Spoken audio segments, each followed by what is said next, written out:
yesterday, and it reminded me of an old Ganesh story. But how Ganesh got his elephant head is an amazing cosmological tale. So if anyone was ever interested to go in to read of that, it's fascinating because it describes the cosmos as all of that Hindu myth does.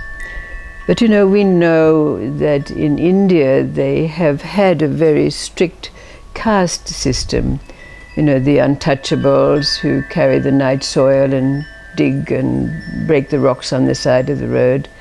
And then there's the merchant class who are considered to be greedy and like to make acquisitions.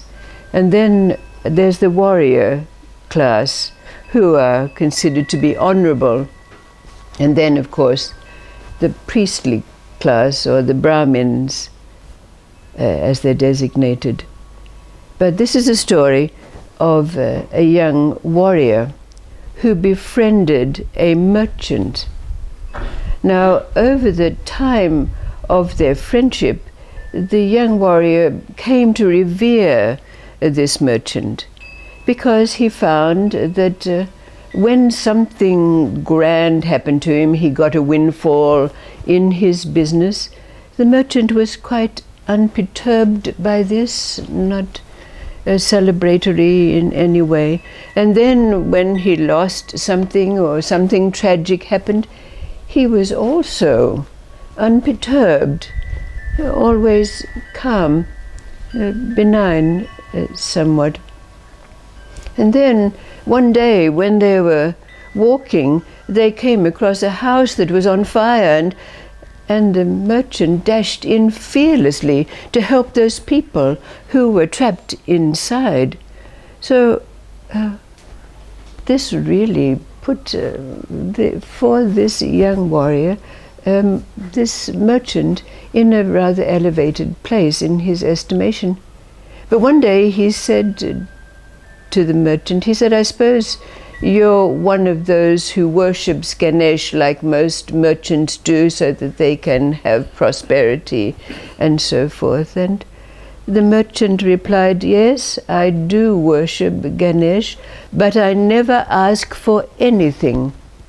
This is only for those merchants who are low down on the way. If I asked for something, I would always be concerned that my desire was not going to be fulfilled." "Oh," said the young warrior, "then what is the way of merchants?"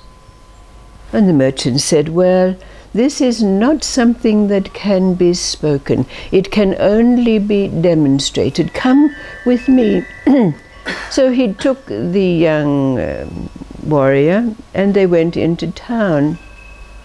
And the merchant said to the young warrior, "Well, in a shop just round the corner from here, there is a shopkeeper who has antiques and other things. He's rather cunning and shrewd because when someone dies, he goes to their house and purchases things that those who are inhabitants don't really know the value of, and most times he doesn't know the value of them himself. But he assesses how much to charge people when they come into his shop by the way they react. He knows me, so he knows that he cannot use trickery, and there are no tricks here. Come, there is a small box in this shop that is very valuable, and it is part of a set, and I have the other boxes." So they went into the shop, and the merchant picked up the small box, and he said, "How much do you want for this box?" And the shopkeeper asked a very exorbitant price. And the merchant said, No, this is far too much you're asking for this item. No, I don't want it, keep it." So they left the shop and went around the corner. And just when they turned around the corner, the shopkeeper came running out and said, please, you're an old customer, and I'll give you the box for what you offer, a third of the price, even though I think it's valued at much, much more. But remember this goodwill.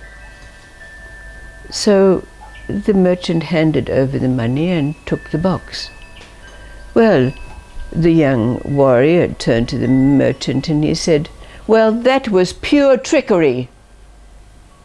Oh, said the merchant, well, we'll see.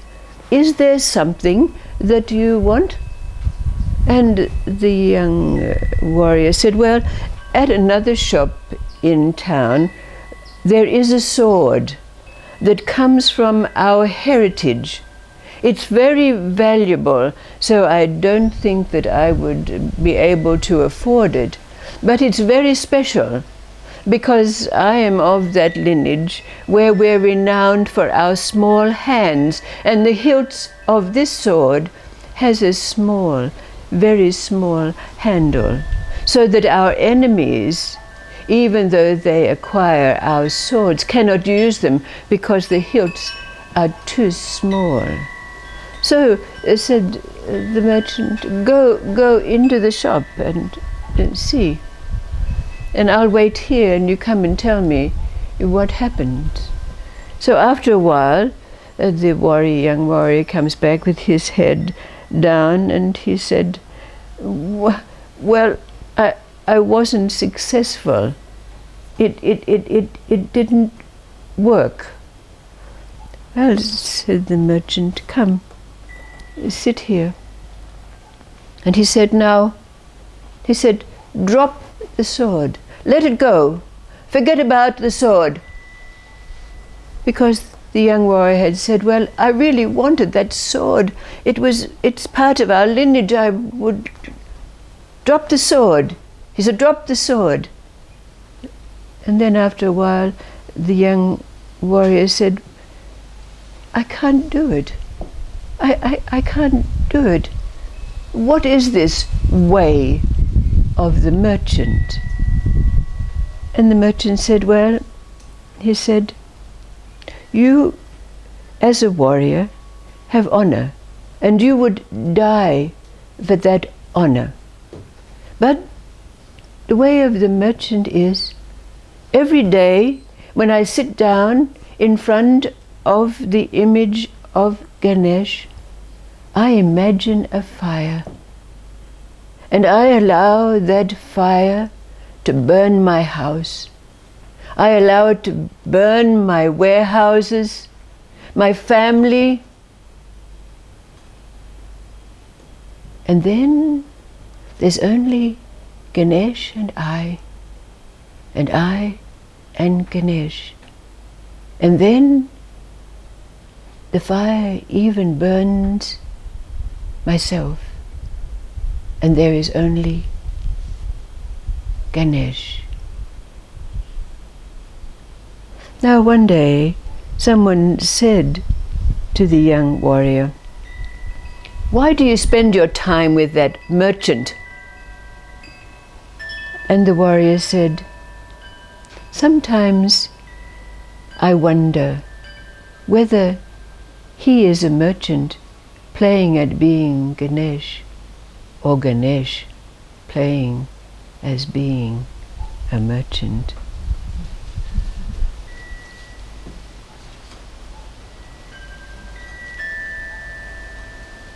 That's my Ganesh story. But there are others, and it's a fascinating story of how Ganesh got his elephant head. So if you want to delve into Hindu cosmology, have a Can't you tell us, or would you love to?